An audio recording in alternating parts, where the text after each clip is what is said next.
Bonsoir à toutes et à tous. C'est toujours un plaisir de vous retrouver chaque mercredi quand il sonne 15 heures pour votre émission de jeunesse, 50 minutes entre nous. J'espère que vous vous portez bien. Les réseaux sociaux sont aujourd'hui indispensables à chacun d'entre nous. Ils ont la capacité de fédérer, réunir et créer une conversation sur le monde. Ces réseaux ont même créé d'autres métiers aujourd'hui dits d'influenceurs ou influenceuses. Certaines personnes vont même jusqu'à exhiber les parties sensibles de leur corps pour juste obtenir des vues, on va le dire ainsi. Cependant, ces réseaux sociaux peuvent tomber dans les mains des personnes les plus vulnérables, en l'occurrence les jeunes. Dépression, complexe, s'en suivre. Face à tout cela, nous porterons notre débat cet après-midi sur les réseaux sociaux. Que dire de la quasi-nudité des jeunes, puisque nous sommes jeunes, comme outil d'influence justement sur ces réseaux sociaux. Les réseaux sociaux pour le meilleur et pour le pire. Voilà le thème de notre débat de cet après-midi justement pour en discuter. J'ai des amis ici sur le plateau. Bonsoir et bienvenue. Bonsoir. Comment vous vous portez? Très bien, très bien. Alors on va se présenter pour les téléspectateurs. On commence par ma droite. Oui, bonsoir chers téléspectateurs, moi je suis Charité. C'est Roger Le Trésor Kamako, bonsoir chers téléspectateurs. Benjamin Renaud Sira. Voilà, merci d'avoir accepté notre invitation. Nous allons partir pour la transition, revenir pour les débats.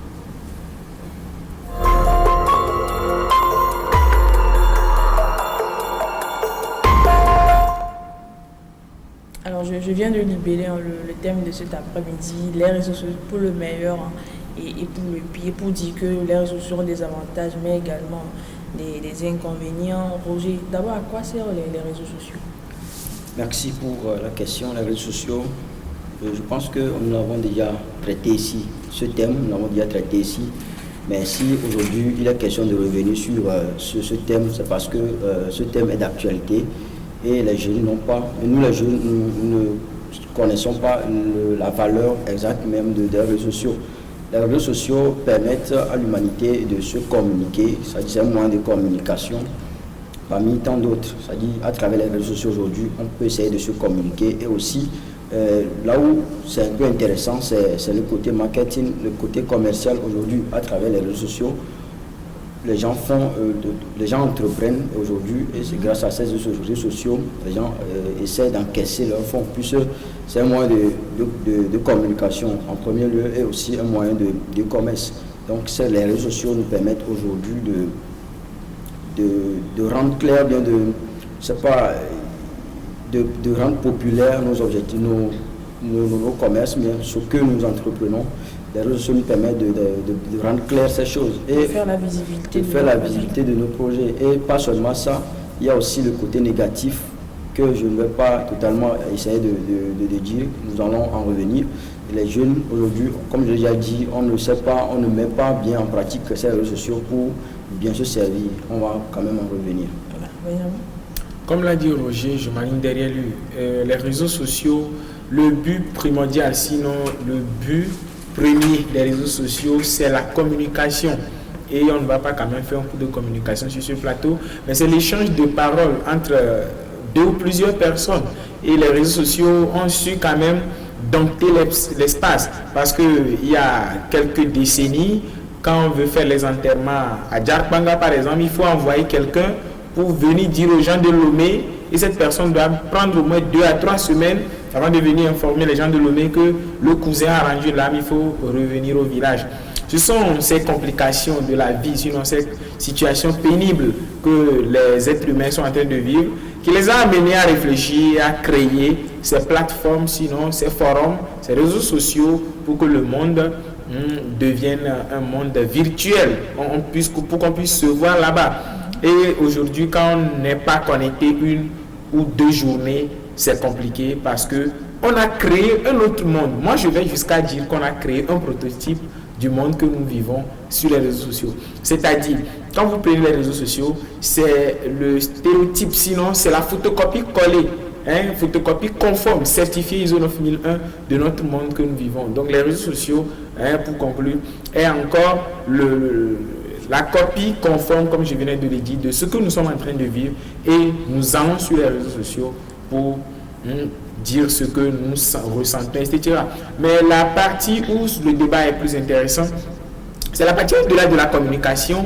On a ajouté un peu le côté divertissant. On a trouvé également qu'on peut également divertir. On peut également essayer de passer un temps soit peu les choses sur les réseaux sociaux. Comme Roger venait de le dire, on peut commercialiser les choses sur les réseaux sociaux. Donc, les réseaux sociaux, hormis la fonction communicative, ont également cette partie-là ludique, si je peux le dire ainsi, où on peut exposer dans des vitrines de la comédie, c'est quelques blagues, c'est quelques photos de nous, c'est quelques vidéos, c'est quelques clichés, c'est quelques selfies comme nous avons l'habitude de l'appeler sur ces réseaux sociaux. Voilà, Charity. Je peux dire en fait, aujourd'hui, les réseaux sociaux sont tellement indispensables à l'homme, à ce point qu'on ne peut pas vivre aujourd'hui sans les réseaux sociaux. Puisque aujourd'hui, tout ce que nous faisons sans les réseaux sociaux, nous ne pouvons pas. Et tout travaux, bien tout ce que nous faisons, nous voyons que les réseaux sociaux en font partie de ces travaux. Et je peux dire aujourd'hui, les réseaux sociaux sont quelque chose de très important pour nous, que nous devons l'utiliser à bon escient. Mais bon, je sais que on va le développer, mais bon, certaines personnes ne l'utilisent pas en bon escient, on va en venir, mais bon, normalement, ce sont des choses que nous devons utiliser à bon escient. Bon. Oui. Alors, quels sont les réseaux sociaux les plus utilisés par les jeunes? Dans nos jours, les réseaux sociaux les plus utilisés, il y a les Instagram, WhatsApp, Facebook, TikTok, et il y a TikTok, oui. Twitter et autres. Hein. Oui. Et particulièrement, quels sont les réseaux sociaux que tu utilises? Moi, c'est WhatsApp et Facebook. Seulement? Oui, seulement pour le moment. Pour le moment. Roger? En plus de ce qu'elle a dit, j'utilise aussi TikTok, moi. Instagram aussi. Moi, mon réseau social que j'utilise beaucoup, c'est le email. Parce que je ne dis pas que je n'utilise pas les autres, mais ce que j'utilise le plus, c'est le email. Parce que chaque jour, il n'y a pas une journée où je n'ai pas reçu de notification et que je n'ai pas aussi envoyé des choses à... Même j'irai jusqu'à dire même que le email est plus professionnel et ça me permet quand même de publier des choses et d'avoir aussi des choses de façon fiable. Donc, j'utilise plus. Alors, venons-en au thème. Je veux parler de l'influence engendrée sur les réseaux sociaux. Aujourd'hui, vous allez voir certaines personnes se disent coach ou bien influenceurs. Voilà, prenons le mot, influenceur. Roger, ils influencent qui et comment? Comment est-ce que ça se passe? Voilà, merci. La question elle est tellement intéressante. Je commence ainsi. Aujourd'hui, comme tu l'as déjà dit, il y a ces influenceurs que nous retrouvons sur les réseaux sociaux. Il y a d'autres qui se nomment coach que nous retrouvons sur les réseaux sociaux. Je ne suis pas ici aujourd'hui pour dénigrer la fonction, bien oui, de la profession de qui que ce soit, mais je pense que nous devons essayer de dire les choses telles qu'elles sont. À la question de savoir à qui ces personnes influencent, je dirais quelle influence nous, les auditeurs, nous qui les suivons. Les internautes, oui, oui, c'est nous qui veulent. Nous les followers, puis voilà. Nous les suivons et puis nous voilà. Nous sommes leurs abonnés en fait. Voilà, nous leurs abonnés. Et vous convenez avec moi que en faisant cela, bien avant d'arriver, cette personne se donne à tout juste pour avoir de la visibilité, juste pour être populaire, juste pour être. Même il y a un concours, bien oui, une compétition qui a été lancée tout récemment et on est en train de demander, on est en train de couronner les influenceurs selon leur groupe. Il y a d'autres qui sont des colleurs de vidéos qui veulent être couronnés comme le plus influenceur. Maintenant, avant d'arriver à ce titre, bien avant d'avoir ce titre un peu supérieur, il y a ces personnes qui se permettent de tout faire sur les réseaux sociaux. Je ne vais pas citer le nom de qui que ce soit, mais il y a certains d'autres qui essaient de diffamer les autres, qui essaient de former, de dire de n'importe quoi, juste pour les buzz, comme on a l'habitude de le foutre sur les réseaux sociaux, les buzz, les infos buzz. Il y a aussi ces gens qui essaient de publier tout. Quand je dis tout, je mets tout dans tout.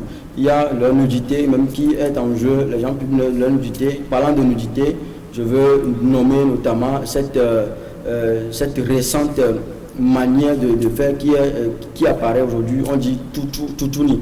Même si je n'ai pas bien prononcé le nom, C'est ça. Donc, en faisant ça, ces influenceurs se permettent de publier leur nudité juste pour avoir plus d'abonnés. Parce que nous aussi, quand je dis nous, je mets toutes ces personnes qui suivent ces influenceurs. Quand on voit ces vidéos, on voit ces nudités, ça fait un tic dans le corps du jeune et il veut être abonné à cette personne. Là où c'est un peu intéressant aujourd'hui, c'est de dire stop à toutes ces choses parce que ces choses ont des effets néfastes sur la vie de celui qui le fait et de celui qui le reçoit et de celui qui le supplie, pardon. Parce que quand je parle des effets néfastes de celui qui le fait, je veux tantôt nommer ce fait-là que nous disons que le passé rattrape le présent. C'est-à-dire tout ce que tu as déjà commis, tous les dégâts que tu as déjà commis dans ton passé vont te surprendre dans le présent et tu risques d'être surpris. Alors il y a pas mal de choses à dire dans ce sens, mais je pense m'arrêter pour le moment là. S'arrêter. On parle des influences. D'abord, pourquoi ce titre d'influenceur et comment ils influencent-ils? Moi, c'est ce que j'aimerais savoir. Ce titre d'influenceur, selon moi, je peux dire, plus genre, c'est à travers ce qu'ils font, puisque c'est les réseaux sociaux qu'ils utilisent, c'est à cause de ça on les appelle influenceurs. Donc, moi-même, en le suivant, puisqu'il y a plusieurs personnes qui ont différents titres, il y a certains qui sont coachs, certains, ça fait que à travers ces réseaux sociaux, il y a aujourd'hui plusieurs personnes qui se tournent à ça, plusieurs personnes qui se connectent à ça et ils savent qu'à travers ces réseaux sociaux, ils peuvent attirer bon nombre de personnes à leur suivre. Et vous savez que quand ils se connectent pour pouvoir parler à nous, leurs abonnés ou bien leurs internautes, ils ont des thèmes spécifiques, ils abordent certaines choses. Donc c'est à travers ce qu'ils disent que, je peux dire, il y a un moins d'impact sur nous, quoi. Donc, je peux dire, c'est par rapport à ça, nous autres, on les appelle des influenceurs. Benjamin?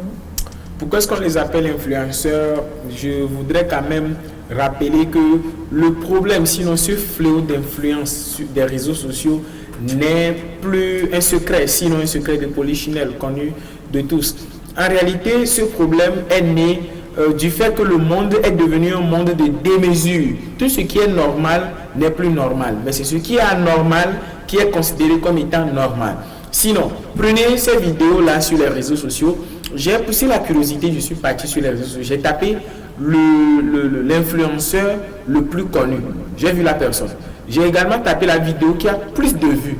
J'ai également vu. Par contre, il y a certaines vidéos qui sont très importantes, ma foi, mais qui n'ont pas de vues.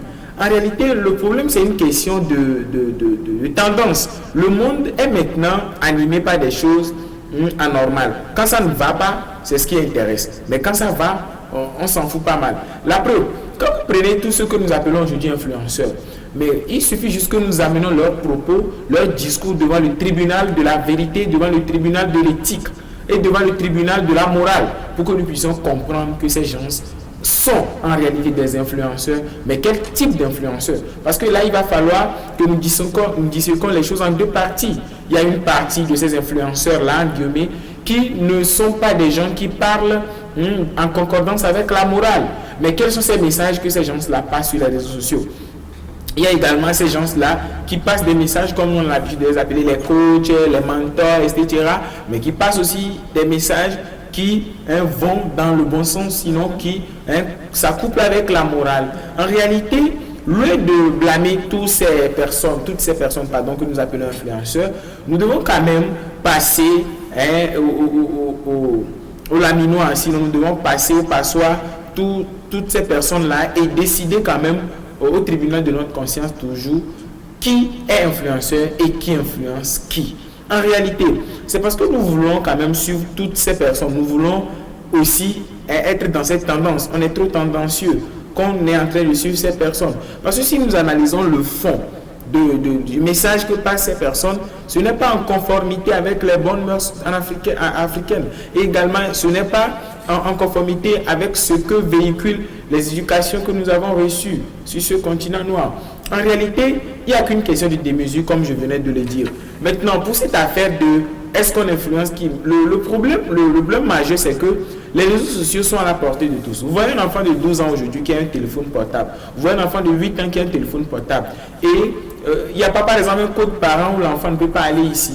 Et ce qui est un peu plus dommage, c'est que quand l'enfant veut aller sur un site, on lui demande « As-tu 12 ans ?» L'enfant dit « Oui » et il continue même s'il n'a pas 12 ans.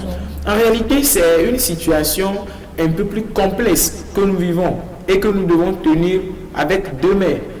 Loin de minimiser ces problèmes d'influenceurs et influenceuses, nous devons quand même réfléchir et dispatcher ces personnes-là en deux groupes et censurer s'il y a lieu. Voilà. Alors, vous n'êtes pas sans savoir qu'aujourd'hui, les comptes que nous créons sur les réseaux sociaux sont monétisés, c'est-à-dire qu'on peut se faire de l'argent avec nos comptes. Roger l'a dit, nous parlons de la quasi-unité. Donc, pour avoir plus de vues, quand vous avez plus de vues, hein, c'est de l'argent qui rentre, on va le dire ainsi. D'autres vont jusqu'à, ils vont jusqu'à exposer leurs parties sensibles de leur corps sur les réseaux sociaux juste pour avoir des vues. Roger, ton avis là-dessus? Oui, je pense que je me suis déjà prononcé sur ce fait. C'est un peu aberrant, pas un peu, mais très aberrant même, parce qu'aujourd'hui, comme tu l'as déjà dit, il y a des gens qui, à cause de l'argent, nous savons que l'argent est important, on doit avoir l'argent, nous tous, mais les gens se permettent de publier leur nudité à cause de cela. Parce que si on fait ça, comme on l'a dit, on aura des visibilités. Et une fois avoir eu cette visibilité, il faut aussi savoir que nous aurons à ramasser tout un fonds. Moi, je pense que, comme je l'ai déjà dit, moi, ce qui m'importe, c'est que le passé rattrape le présent. Tout ce que tu fais aujourd'hui va te rattraper demain. Prenons un simple exemple. Toi, aujourd'hui, tu es une jeune, parce que ce sont les jeunes filles qui font ça souvent, il faut le dire aussi. Tu es une jeune fille et aujourd'hui, tu veux devenir premier ministre. Est-ce que si on revoit tout ce que tu as fait, tous les dégâts que tu as commis dans ton passé sur les réseaux sociaux, est-ce que ça, on peut te recruter à ce poste? Non. Il y a aussi quelqu'un qui a une fois mis quelque chose sur le statut qui m'a fait rire, mais ça m'a beaucoup enseigné. Il dit que vous allez faire toutouni, on va voir votre nudité, mais on ne va pas vous épouser. C'est normal. Moi, par exemple, je ne peux pas accepter épouser une fille qui a publié toute sa nudité, ce que moi, ça, je devais voir. Tout un monde, toute l'Afrique l'a vu, tout le monde, parce qu'aujourd'hui, les réseaux sociaux sont à la portée de tout le monde, même les enfants, comme Benjamin l'a dit, même les enfants de 9 ans aujourd'hui, ils utilisent les smartphones. Et ce que toi, tu n'arrives pas à faire en tant que père de famille, comme en tant que mère de famille, un enfant de 9 ans va prendre ce smartphone, il va t'enseigner les choses sur ce smartphone, tu seras étonné. Et c'est pourquoi un ami me dit souvent que nous avons appris la sorcellerie des Blancs. Et vous voyez, toutes ces choses, aujourd'hui, les réseaux sociaux sont à la portée de tout le monde. Et si quelqu'un vient et publie sa nudité sur les réseaux sociaux, c'est compliqué, mais c'est aussi, nous devons essayer d'aller dans le fond de la chose. Aller dans le fond de la chose, c'est savoir que notre nudité, c'est quelque chose qui est sacré, on peut le dire même ainsi. C'est quelque chose qui est important, que nous devons essayer de réserver à nous, de réserver à notre partenaire, sinon pas à tout un monde, à toute une foule. Non, et je pense que ça, c'est un mal aujourd'hui à corriger. C'est un mal à corriger juste pour avoir de l'argent. C'est tellement à corriger. Charité, Roger l'a dit, et puis c'est surtout les filles qui font cela. Exactement. Mais moi, ce que moi je me dirais que souvent ces filles, quand elles le font, ça ne leur pose pas de problème. Comme Roger l'a dit, un jour ça finira par les rattraper. Oui, bon, elles le savent bien.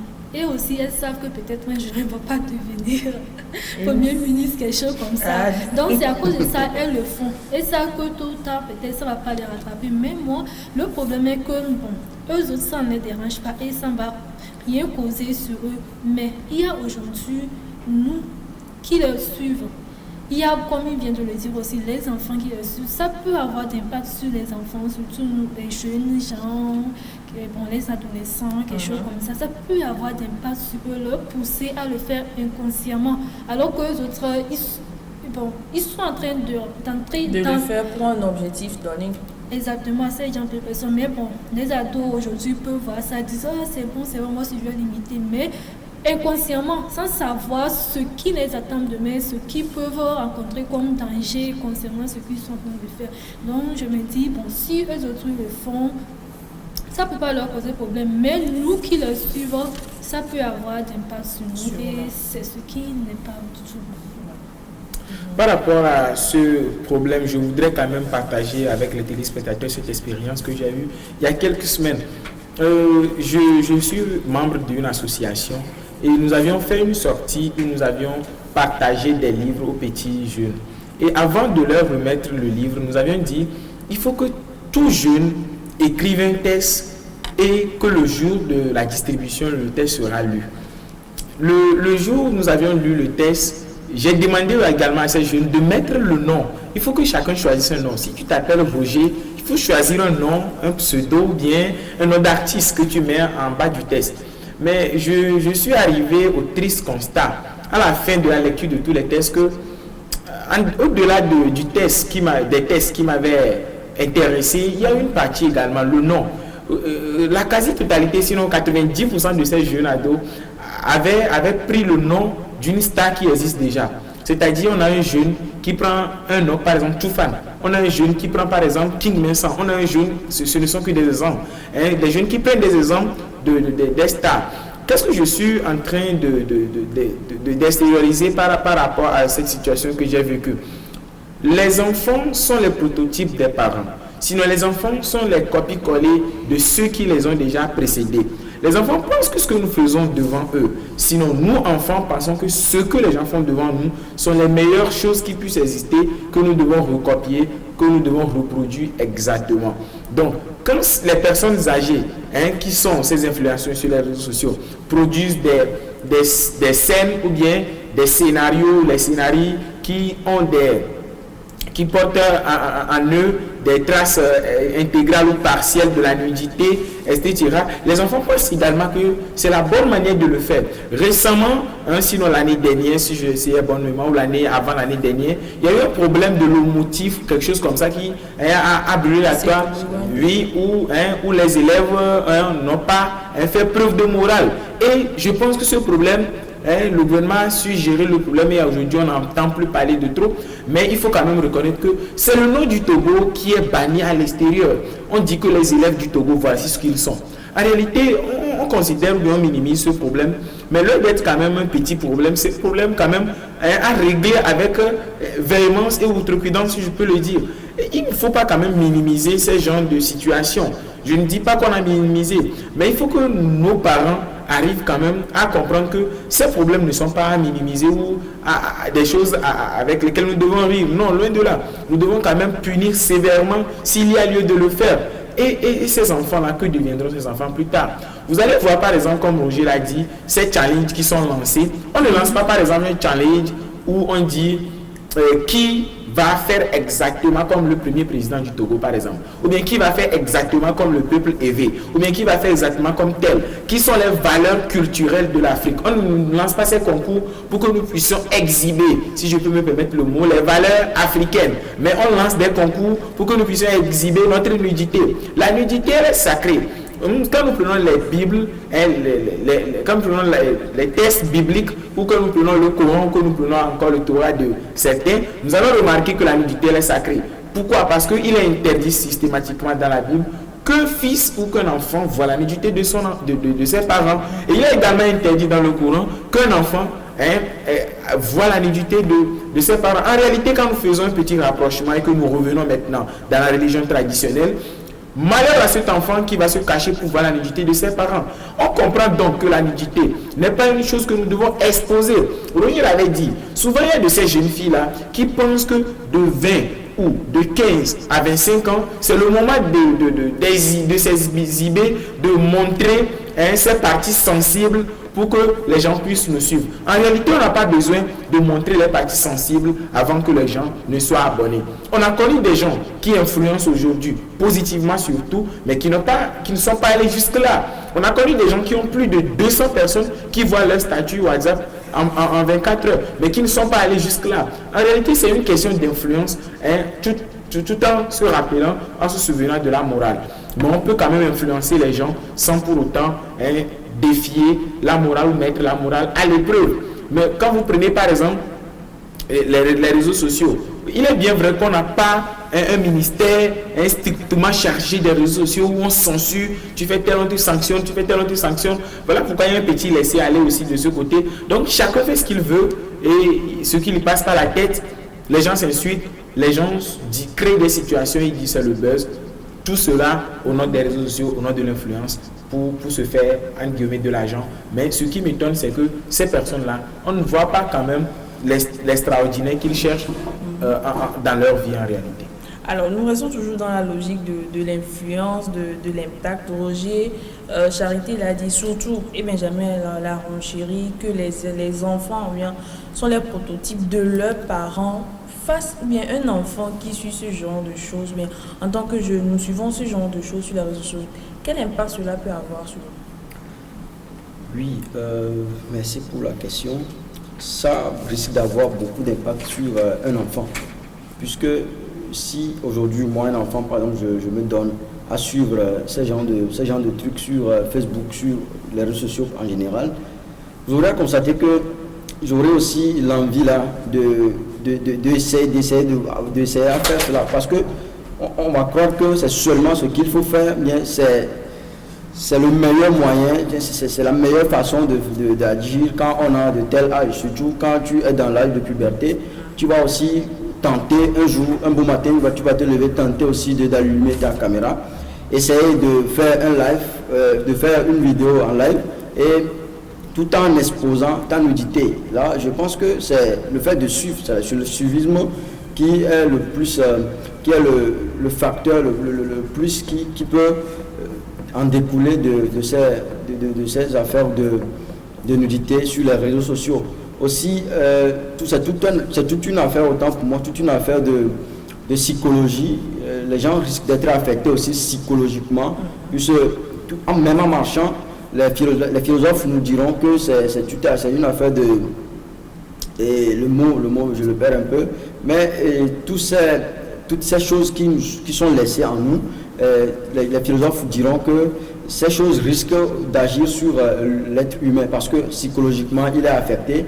Tout ce qu'il fait, il pense au sexe, il pense à la nudité, parce que quand vous convenez avec moi que si une fille publie sa nudité sur les réseaux sociaux, bien un homme publie sa nudité sur les réseaux sociaux, il y a aussi les parties très sensibles que vous aurez à voir, et ça risque d'être inculqué en vous, ces émotions. Il y a des émotions mauvaises qui vont être inculquées en vous, et tout ce que vous aurez à faire, c'est de vous référer, bien oui, de penser à ces parties sensibles, et ça risque de vous faire reculer dans la vie. Avant, il y a quelques années, c'était compliqué de voir ce que nous appelons la pornographie. Mais aujourd'hui, il suffit juste d'allumer la connexion et n'importe où nous sommes, la pornographie s'offre à nous. Je reprends, la pornographie s'offre à nous. Quand vous prenez les réseaux sociaux, ou bien vous prenez les pages, les plateformes, il y a de ces notifications qui viennent souvent, qui vous demandent de faire ci ou de faire ça. Vous allez voir que quand vous êtes en train de travailler, il n'y a même plus la censure. Et les enfants dont nous parlons sont exposés maintenant à ce genre de choses. On demande à l'enfant s'il souhaiterait voir ceci. Là, on demande à l'enfant s'il a déjà 10 ans, s'il a déjà 12 ans. Moi, cette pagaille-là, moi, ça me désole. Ou on dit à l'enfant, est-ce que tu as déjà 12 ans? L'enfant dit oui ou non. Si l'enfant dit non, il ne doit pas voir, mais s'il dit oui, il va voir. Mais quel enfant, moi-même, étant à la place de ces enfants, je vais dire oui. Parce que quelle est cette chose-là qu'on cache derrière ce rideau et qu'on me demande si j'ai 10 ans ou 12 ans avant de voir? Je vais aussi dire que j'ai déjà 10 ans pour voir. Donc en réalité, ces choses-là sont maintenant à la portée des enfants ou des jeunes, et ils voient comme ils veulent. Maintenant, parlant de la répercussion, il faut rappeler que les enfants, comme l'a dit Roger, ont des actes manqués. Quand ces enfants-là voient ces choses, automatiquement ils deviennent entre guillemets des violeurs professionnels, c'est-à-dire font du viol leur profession. Ils ont vu de ces choses-là et l'adrénaline a été sécrétée. Ils n'ont pas suivi leurs sentiments, ils n'ont pas suivi leurs émotions. Ils doivent forcément trouver quelque chose, une situation pour se satisfaire. Et ces enfants deviennent des violeurs. En réalité, il faut quand même aller prendre la situation avec des pincettes pour comprendre que les choses horribles que nous vivons de nos jours ne sont en réalité que le fruit de ce que nous exposons à ces jeunes enfants. Mais vous allez voir même des parents, des chefs de famille qui vont jusqu'à poster certaines vidéos sur leur mur WhatsApp et qui montrent quasiment leur nudité. Mais même si votre enfant ne prend pas votre téléphone pour voir, aujourd'hui l'enfant peut aller chez le voisin a votre numéro, l'enfant manipule le téléphone du voisin, l'enfant voit cela. Les gens pensent aujourd'hui que c'est appeler son enfant et lui parler du sexe qui était le débat qu'on a su réussir. Aujourd'hui, les gens en parlent, donc le problème, il faut plus s'exposer. Non, ce n'était pas là même le problème. L'enjeu n'était pas là. Mais on voulait en réalité parler du sexe pour que ces problèmes de grossesse, etc. soient évités. Mais on n'avait pas quand même prévu exposer le sexe en contrepartie. Et si je voudrais quand même rappeler quelque chose à ces jeunes filles aujourd'hui, mais les jeunes filles, vous allez nous présenter votre nudité, nous on va voir, mais on ne va pas vous épouser. Pourquoi est-ce qu'on va le faire ainsi? Parce qu'on ne voudrait pas quand même avoir des femmes qui ont déjà tout montré. On voudrait avoir des femmes sacrées. On voudrait avoir l'honneur, le privilège de voir quand même pour la première fois, la deuxième fois, la troisième fois et être les seules personnes quand même à voir ces choses. Il n'y a pas en réalité de différence entre ces jeunes filles qui exposent leur nudité et ces jeunes filles en guillemets qui se prostituent. En réalité, exposer sa nudité, c'est une autre facette de la prostitution. Mais les gens vont quand même, ont l'habitude d'utiliser un proverbe ou l'adage là qui essaie de camoufler les gens en disant avoir vu un pays, ce n'est pas visiter ce pays. Mais c'est parce que le touriste a vu le pays que le touriste a essayé de venir visiter ce pays. Mais vous exposez, on vous voit, on vous viole et vous êtes là à dire ci, à dire ça. Je ne suis pas en train de défendre quand même les violeurs, mais présenter sa nudité sur les réseaux sociaux est un outil ou un moyen pour se faire la part des violeurs. Ouais. Charité. Oui, bon, les répercussions. Je vous fais réaction par rapport à ce que Benjamin vient de dire. On va voir. Ma réaction par rapport à ce que Benjamin vient de dire. On va voir, on va pas écouter. Bon, il a raison quand même. Plus exposer sa nudité, c'est comme si s'exposer nu. Peut-être, tu vois, il y a la psychologie qui parle. Genre, en exposant ça, peut-être Benjamin le voit, il imagine tout en même temps. Et bon, c'est qu'il se fait une idée par rapport à ça. Et s'il a une il se met dans les conditions. Exactement. Dans sa tête. Oui, donc c'est ça. Donc, comme il vient de le dire, exposer sa nudité, c'est comme si exposer, bon, tu te fais vendre par tout le monde, quoi. Il a vu, il a pensé, bon, là, c'est pas bon, quoi. Et aussi, ça a des répercussions aujourd'hui sur un bon nombre de personnes. Et, par exemple, surtout les ados aujourd'hui, les jeunes filles, bon, ils vont entre-temps, bon, quand ils vont le découvrir, ils vont se dire, bon, moi aussi, je vais être à la mode, je vais être au top, comme ce genre de choses. Et elle va commencer à changer de mentalité. Et à la maison, avec ses parents, il y aura des mésententes, tout. Et bon, on peut dire, nous allons appeler, nous, les filles qui s'exposent comme ça, à cesser de le faire et à prendre conscience, quoi, puisque ça n'avantage personne, ça ne fait que nuire les ados, les jeunes, nous, de plus en plus, quoi. Donc c'est ça. Donc voilà. Alors Roger, loin de la visibilité que peuvent nous offrir les réseaux sociaux, les vues, les j'aime et autres, ça là, il y a le revers de la médaille. Je veux parler de la vulnérabilité que peuvent engendrer justement ces réseaux sociaux là. C'est vrai que ce n'est pas développé en Afrique, mais sous d'autres cieux, vous allez voir le harcèlement en ligne, surtout. Nous avons dans le cas de ces filles qui exposent leur nudité. Après, c'est le harcèlement et ça peut engendrer, on doit parler de la psychologie, des dépressions et autres. Quels sont les inconvénients, oui, on va le prendre ici, des réseaux sociaux? Les inconvénients des réseaux sociaux. Donc, comme on l'a déjà dit, je pense qu'il faut dire encore, il faut aller loin. Il y a aussi la dépression, comme on l'a déjà insinué. Mis à part la dépression, on a déjà dit, ces choses risquent d'inculquer en nous de mauvais sentiments, de mauvaises émotions. On a une autre manière de voir la vie, comme si la vie c'est seulement côté sexuel, c'est seulement côté influencer les gens sur les réseaux sociaux. On oublie carrément les valeurs que nous offrent ces réseaux sociaux. Par exemple, aujourd'hui, à travers les réseaux sociaux, l'étudiant peut suivre les cours en ligne à travers les réseaux sociaux. Nous pouvons essayer de passer, de composer dans nos différents examens. Même à travers ces mêmes réseaux sociaux, nous pouvons aujourd'hui essayer de rentrer dans offre d'emploi et trouver des emplois à nous pour être embauchés et avoir de l'argent. Mais on oublie tout cela, on prend seulement le côté négatif. On croit que c'est parce qu'on est devenu adolescent, on est devenu jeune, on a le sang chaud, on a le sang froid. Mais je pense que carrément, on est en train de dévier la vraie valeur, les vraies valeurs des réseaux sociaux. On ne prend plus compte de ces valeurs, on essaie de faire ce qui est contraire à la norme, plus de morale, plus de courtoisie dans nos discussions, puisque vous convenez avec moi que celui qui suit ce blogueur, je ne vais pas appeler son nom sur ce plateau, qui essaie chaque temps d'insulter les gens, d'insulter même les autorités, qui essaie d'insulter tout le monde dans cette discussion. Lorsque nous sommes fans de cette personne, lorsque nous sommes fans de ces gens, nous essayons chaque temps de le copier, de l'imiter, d'insulter les gens parce qu'il insulte, de diffamer les gens parce qu'il est un vrai diffameur, de faire tout ce que cette personne fait, même si c'est mauvais, ses habitudes, nous commençons par l'imiter.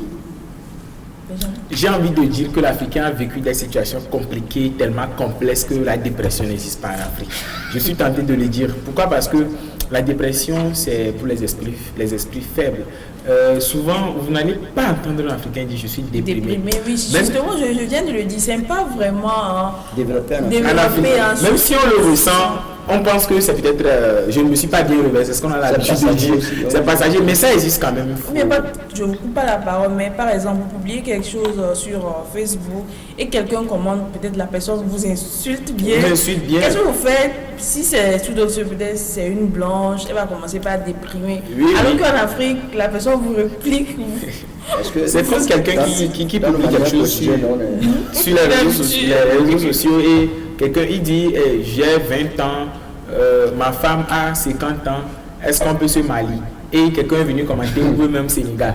En réalité, ce sont des situations pour rire aussi, mais qui essaient de frustrer les gens. Il est bien vrai que les réseaux sociaux ne vont pas tout de suite envoyer quelqu'un à la dépression facilement comme ça en Afrique, mais ça a des répercussions psychologiques, comme l'avait dit Charité. Vous allez voir quelqu'un qui s'expose sur les réseaux sociaux. Il y a une personne, ceux qui suivent souvent TikTok vont quand même connaître cette personne qui récemment n'a plus l'image là qu'elle avait parce que les gens ont découvert son vrai visage. Les réseaux sociaux, il faut reconnaître que les gens ne nous diront jamais qu'ils sont en location, que la voiture dans laquelle ils résident souvent pour faire les vidéos, les directs là, n'appartient qu'à leur frère. Ils ne vont jamais nous dire ça. Ils ne nous présentent que les meilleures parties de leur vie. Ils ne vont jamais nous présenter quand ils sont en train de boire la farine de manioc délayée avec du arachide. Ils ne nous présentent que le moment où ils sont en train... Sans suite, merci pour la précision. Ils ne nous présentent que les moments où ils sont en train de prendre pizza. Voilà pourquoi moi, j'ai l'habitude de dire que peu importe ce que quelqu'un publie sur son mur, Facebook ou statut, je ne me fie pas totalement à cette chose-là parce que les réseaux sociaux ne sont que des habillages, des accessoires que nous publions. Parfois, on voit tout de suite, ça nous arrive, de voir une citation qui est peut-être triste, mais nous sommes en pleine joie, nous gardons cette citation, un jour, ça nous plaît, ça nous sied de publier, on publie, les gens pensent qu'en réalité qu'on est triste. C'est aussi de ce côté où on publie de belles choses et les gens disent « Ah, en fait, tu t'es marié et finalement tu as une copine, etc. » Mais en réalité, ça n'a rien à voir avec le fond de ce que nous vivons. C'est pour dire que ces influenceurs-là, que les gens considèrent comme étant leur modèle, leur prototype à suivre, ne doivent pas tellement influencer les gens à ce point. Il faut revenir sur terre, analyser les situations et comprendre que ces gens aussi ont des arrière-boutiques. Ils ont des situations bizarres qu'ils sont en train de vivre. Et ce qui me désole dans cette affaire, c'est ce côté où on va jusqu'à dire que moi j'ai entendu une femme dire dans un salon de coiffure ceci: je veux être comme telle influenceuse, je veux avoir son teint. Mais c'est utopique de penser comme ça, ou à ce siècle où l'appareil photo est devenu magie, où on peut traiter maintenant sa photo avec les filtres, avec les alchimies de Photoshop, avec les conditions pas possibles que nous offre la technologie. Les infographies savent de quoi je parle. On peut présenter une très belle image de nous, mais quand vous voyez la personne en réalité, en guillemets, excusez-moi le terme, mais la personne est moche. Mais cette personne-là qui vous a influencé, et vous allez jusqu'à vous dépigmenter peut-être pour être le prototype de cette personne. Voilà aujourd'hui que la personne n'est pas en réalité ce qu'elle vous présente être, et vous êtes désolé. Et ce qui peut conduire finalement à la dépression, comme vous l'avez dit, parce qu'on est désolé, on est déçu et on n'a plus confiance en soi. Et ce manque de confiance en soi, c'est dû au fait qu'on croit plutôt en une autre personne. On ne croit pas en soi. Moi, j'aime plutôt ces genres de personnes qui publient des vidéos de motivation où on apprend par exemple à quelqu'un à faire confiance en soi. Moi, j'ai jusqu'à suivi même une vidéo un jour où on a appris à contrôler son souffle, à contrôler son esprit d'intempérance, et à être tempérant dans les situations. Je crois que ce sont ces genres de choses que nous devons penser à faire. Charité, oui. Nous parlons des inconvénients et des répercussions négatives des réseaux sociaux. Parlant des répercussions négatives des réseaux sociaux, je peux dire aujourd'hui, les réseaux sociaux, la manière dont ils sont faits, peut changer vite notre mentalité aujourd'hui. Moi, je prends toujours des exemples de nous, les jeunes, puisque nous allons dire, nous sommes dans notre zone de confort, nous allons dire découvrir d'autres personnes sur les réseaux sociaux, leur manière de faire peut nous pousser à faire certaines choses où dans le futur nous pouvons regretter. Les gens comme Benjamin vient de le dire, nous allons voir une influenceuse avec son teint, ce genre de choses, son maquillage, tout, on va dire non, moi si je veux être comme celle-ci, tu fais des tatouages, certaines choses qui vont avoir des répercussions sur toi dans le futur. Donc, en le suivant, oui, nous devons le suivre modérément et puis vivre comme nous le sommes, quoi. C'est ce que j'ai à dire. Roger, comment utiliser les réseaux sociaux en bon escient? Pour bien utiliser les réseaux sociaux, c'est simple. Il faut premièrement arriver à faire le discernement des choses, à faire la part des choses, se discerner ce qui est bien et ce qui est mal. Aujourd'hui, vous convenez avec moi que quand on veut parler du discernement de ce qui est bien et ce qui est mal, tout le monde sait que quand on prend par exemple la nudité, c'est pas une bonne chose à faire sur les réseaux sociaux. Moi, je me demande, moi personnellement, pourquoi les gens consciemment ils font ces choses et sciemment ils le font également. Je pense que, comme je l'ai déjà insinué, il faut premièrement faire la part des choses, discerner le bien du mal et essayer, comme Benjamin l'a dit, d'être le prototype de soi-même. Parce que vous convenez avec moi que c'est parce que nous voulons ressembler à cette personne, c'est parce que nous voulons nous voulons que cette personne soit notre mentor, nous voulons que cette personne soit notre fanastique sûr, que nous voulons faire tout ce que cette personne fait, même si cette personne arrive à publier des vidéos de nudité sur les réseaux sociaux, par exemple, nous osons nous aussi, nous faisons ça parce que c'est cette personne qui l'a fait. Donc il faut premièrement être le prototype de soi, et être sa propre source de motivation et de réaction. C'est-à-dire, aujourd'hui, tout ce que je fais, c'est parce que je suis conscient et que je le fais.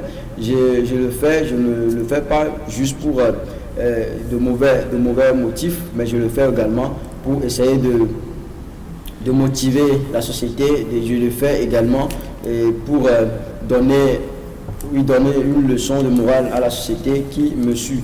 Également, je pense que nous devons essayer, les parents, je ne suis pas déjà parent, les parents doivent essayer aujourd'hui de contrôler leurs enfants. Parce que, moi, personnellement, je ne vois même pas l'importance d'un téléphone Android, déjà qu'un enfant de 10 ans à aujourd'hui. Nous savons que les Android, les smartphones ont leur importance aujourd'hui dans ce monde présent parce que c'est un mode de communication, on a déjà beaucoup parlé là-dessus. Mais je pense que les parents aujourd'hui doivent essayer de contrôler leurs parents, de se contrôler eux-mêmes d'abord parce que ces parents, bizarrement, ce sont eux qui sont ces influenceurs sur les réseaux sociaux et les enfants les suivent. Ils doivent essayer de contrôler leurs enfants et essayer d'être les prototypes parfaits de leurs enfants. Charité? Oui, pour moi, ce que moi j'ai à dire, que avant d'utiliser les réseaux sociaux, tu dois savoir l'objectif pour lequel tu veux utiliser ça. On ne se lève pas comme ça pour utiliser. C'est ceux qui n'ont pas d'objectif, qui font des choses bizarres sur les réseaux sociaux. Et si toi, tu as des objectifs, bon, tu ne feras que se concentrer sur ce qui t'a poussé à se connecter à ces réseaux sociaux. Là, si tout le monde se fixe des objectifs, là, je vois que bon, tout le monde va l'utiliser à bon escient. Je crois que je vais adopter la panacée proposée par Charité, selon laquelle nous devons nous fixer des objectifs et nous devons aussi avoir des horizons. Qu'est-ce que je veux être dans 10 ans? Qu'est-ce que je veux être dans 5 ans? Qu'est-ce que je veux être à la fin de cette journée? Et le fait déjà de proposer des horizons, ne serait-ce que journaliers, nous permettront, ces choses-là nous permettront de ne pas faire certaines choses sur les réseaux sociaux. Nous devons aussi nous rappeler de certaines choses. Les réseaux sociaux ont des boîtes de stockage et quand nous prenons la vie de ces personnes très influentes que nous avons aujourd'hui, positivement surtout, il y a de ces gens qui vont fouiller dans leur passé pour leur faire payer beaucoup de choses et il va falloir que nous pensons à quoi nous venons, qu'est-ce que nous venons devenir en faisant beaucoup attention sur les réseaux sociaux. Parce que quand nous exposons trop notre présent sur les réseaux sociaux, ça deviendra tout de suite notre passé et ça va nous rattraper tôt ou tard. Voilà. Je veux savoir toi, ton mot de la fin. Les réseaux sociaux, d'accord, mais la conscience d'abord. Roger? Oui, on a tout dit. Il faut que les jeunes évoluent, essaient de se corriger au lieu de se donner à ces vidéos exubérantes. Aujourd'hui, je pense qu'ils doivent essayer de suivre les émissions comme nos émissions, de suivre les vidéos de motivation, de morale, et etc. Bon, ce que moi j'ai dit, les réseaux sociaux sont bons et c'est quelque chose qui est indispensable aujourd'hui pour nous et nous devons savoir l'utiliser en bon escient pour pouvoir en bénéficier plus de ça. Benjamin, que dit Molière par rapport à ça? Comme je l'avais dit à notre émission précédente, Molière prend beaucoup de recul pour plus de tenue, surtout pour le plaisir de nos téléspectateurs, qu'ils restent scotchés et la prochaine émission, ils auront beaucoup plus de surprises. Alors, vous l'aurez compris, très chers téléspectateurs, nous sommes arrivés à la fin de cette émission. Merci de nous avoir suivis. On dit également merci à nos débatteurs, Benjamin, Roger, puis Charité. Merci également à Abdou, à Jeff, à la réalisation. Nous allons nous dire au revoir et à mercredi prochain.